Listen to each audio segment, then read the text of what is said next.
This is Akashvani. In the program Spotlight Now, we bring you a discussion on India's ranking in Global Innovation Index 2024. The participants are Dr. Ranjit Mehta, Economic Analyst, and Gaura Dhawanlal, Anchor. The Global Innovation Index GII ranks world economies according to their innovation capabilities, consisting of roughly 80 indicators grouped into innovation inputs and outputs. The GII aims to capture the multidimensional facets of innovation. In fact, we've just seen that India has risen to the 39th position in the Global Innovation Index 2024 and has climbed 42 spots in 9 years. So please join me in welcoming Dr. Ranjit Mehta, Economic Analyst. Our conversation today would be Global Innovation Index and India's ranking, and of course, where does the future lie? Dr. Mehta, welcome to the program. Thank you, Gaurav. This is good news. I think all the efforts of whether it's Make in India, Startup India, and all the programs that we brought in, the unicorns that we have. So this is validation, I think international validation for our programs. Absolutely. You're right. Signaling that we had got 39th place. It is a success of our policies of Government of India that are focused on fostering an innovation-driven economy. And not only says that, but also highlights many areas of improvement as well. However, I think that it's a significant improvement in our global competitiveness and the way India is growing, the kind of research and development, and the way we have created our physical as well as our digital and social infrastructure. This is the testimony to the development effort by Government of India. I would say that it is not only development effort, but it is a sustainable development efforts that have really given 39th place to India, and it is a significant improvement if we compare to a decade ago. It also suggests that how the entrepreneurship ecosystem has been created in India by announcing the Startup India program in 2016. If you just see in 2016, we had around 400 startups, but as we speak, we are having more than 150,000 registered startups with DPIIT today, and we are having more than around 150 unicorns. That shows that these young entrepreneurs who are really doing so well, and they are creating a business of more than $1 billion in less than 1.5 years in some of the cases. And most of these unicorns have come during the COVID, when they saw that there is an opportunity in the challenges thrown by the COVID-19. I think that this only indicates the kind of ecosystem that Government of India has made in last 7-8 years. And like we have startups in sectors like healthcare, agriculture, green energy, technology. All these, I think, indicates that we have the thriving startup ecosystem. We are the third largest startup ecosystem in the world. It signifies, again, our innovative strength that we have. And also, if you just look at the sustainable development, that means the green transition that is taking place in our economy. We have a mission to have 500 gigawatt of renewable energy by 2030. And for that, the way we are announcing, or we have already been doing such wonderful things as far as this biofuel is concerned, biogas is concerned, and all these are very, very innovative steps. And our skilled workforce, especially when we look at STEM, that is science, technology, engineering, and mathematics. We have institutes like IIT and IIMs. They are the world-class institutes where we have got such good and vibrant skilled workforce. And the research and development or the research ecosystem has also improved. We have institutions like National Innovation Foundation and also Atal Innovation Mission. I think these things are great indicator for the country and doing great job at the grassroots level.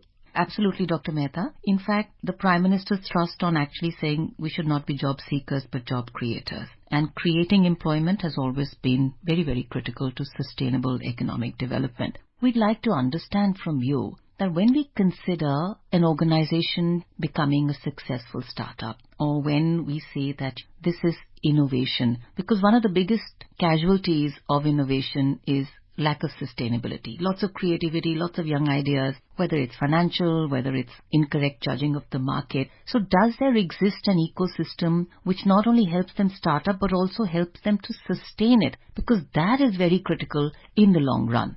Absolutely. There are many steps that Government of India has taken. You rightly said that even for the startups to sustain in the long run, there needs to be a great support and an ecosystem in the country. And when we have seen that so many unicorns, like more than 115 unicorns we have today, and some of the unicorns, they have become in 1.5 years or 2 years time. So it's such a rapid growth has never been seen in the history of the country. So therefore, it indicates that we have this kind of an ecosystem. And from Government of India, there are programs like funds for startups. That handhold, that gives capital to startups. And a Startup India seed fund scheme is also there. So there are many things which government is also doing. There is Atal Innovation Mission, which is focusing on regional startup ecosystem all over the country in remote areas. So I think all these things, even in ease of doing business, the kind of reforms that we have done, GST that has been brought out in our country, and reforms in regulation, business registrations. And today, if you want to incorporate a company in India,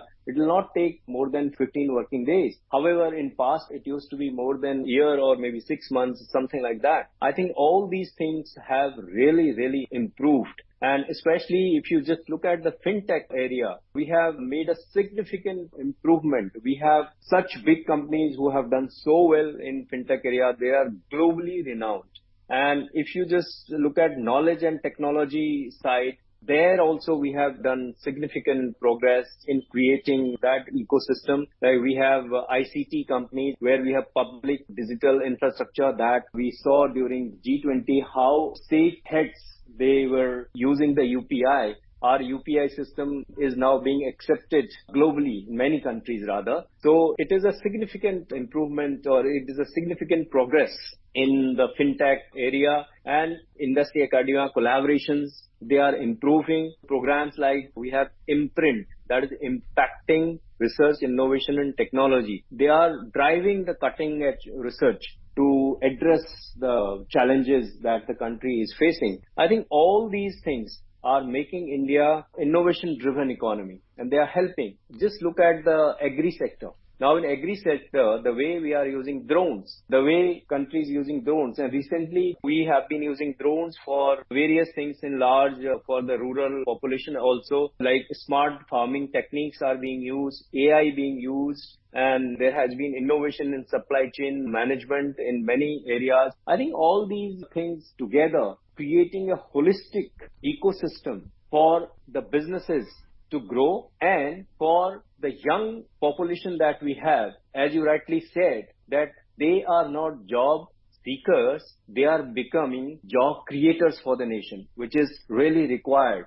Right. Today, our youngsters, they are ready to take the risk, and they know that there's an ecosystem. I think there has been a very inspiring ecosystem for the youngsters today. Many youngsters, they want to go into this startup thing. We have seen many companies, you have seen that how they have created big businesses, and they are the top names in the world. So that is the kind of system which is being created in the country where all these young entrepreneurs, they are prospering and they are doing a lot of progress and bringing good name to the country. All good signs and positive signs. In fact, major Indian cities such as Mumbai, Delhi, Bengaluru and Chennai have made it to the list of the world's top 100 science and technology clusters, and they are serving as prominent centers for research, innovation and technological progress. You'd earlier spoken of R&D. So just if you could see this from two angles. One is, we do have pockets of excellence. We do have these big cities and these big metros, but a lot of job seekers and a lot of creative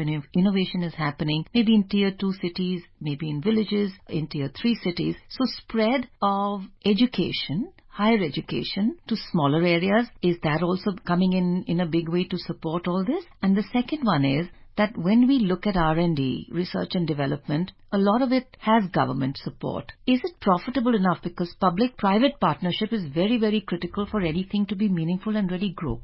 You're right. In fact, Number one, this kind of ecosystem is definitely going to tier 2, tier 3 cities also. I'll give you example like Atal Innovation Mission, which is an initiative aimed at promoting a culture of innovation and entrepreneurship across the country. So this particular mission creates Atal Tinkering Labs.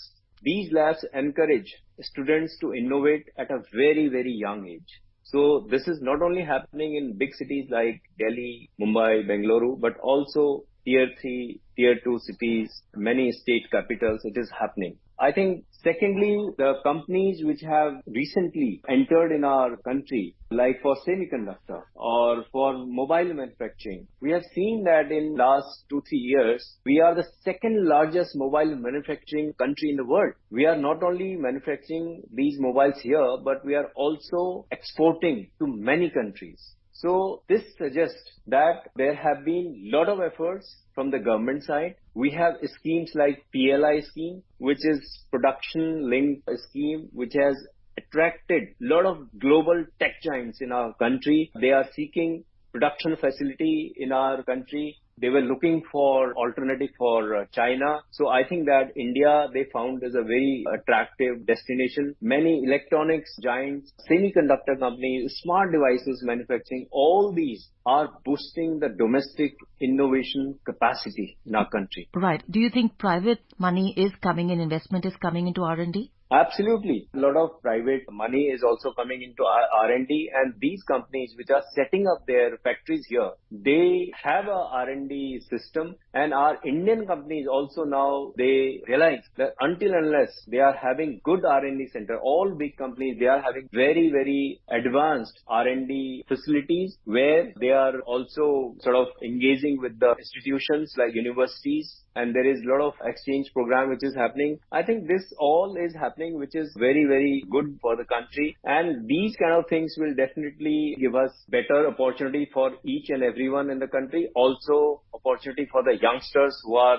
entering into the workforce every year. Without doubt. In fact, India has also secured the 4th spot in the World Intellectual Property Organization Science and Technology Cluster Ranking in terms of logging in and applying for patents, in terms of ensuring that intellectual property is respected and I think subsequently sustainable, because finally you need to make money to remain in the sector. So we have really moved up in that also. Absolutely. Intellectual property right, it's very, very important.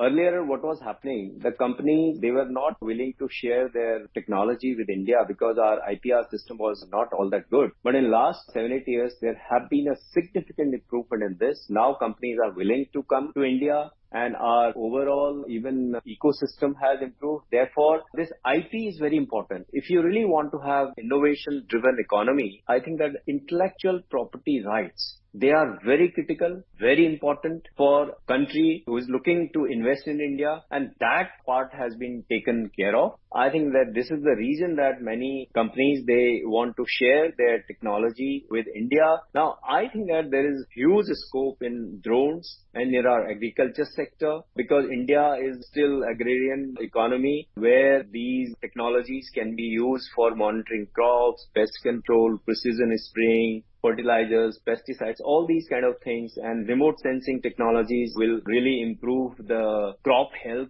with the real-time data, weather patterns, soil conditions. All this will allow timely interventions and better management of our agriculture resources. Right. And in this direction, I think the agriculture biotechnology, it is going to play a very, very important role. And for that, I think we have created a good ecosystem, and biotechnology is also being used to enhance the nutritional value of crops. And so it's a multi-pronged effort, absolutely. And I think in different spheres all coming together. In fact, it's important, Dr. Mehta, also to remember that India is a middle-income country, and for a middle-income country to rise so successively, to give priority to innovation, and that's the reason the Prime Minister has hailed this ranking and said, yes, we've made progress. Thank you so much for joining us on the program, Dr. Ranjit Mehta. It was wonderful speaking with you.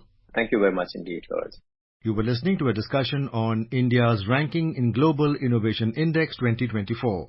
The participants were Dr. Ranjit Mehta, Economic Analyst, and Gaura Dhawanlal, Anchor. This program was produced and presented by the News Services Division of Akashvani. You can listen to it on our mobile app News on AIR. This program is also available on our YouTube channel News on AIR Official. You may share your feedback about this program through email at airnsdtalks@gmail.com or WhatsApp on 9289094044.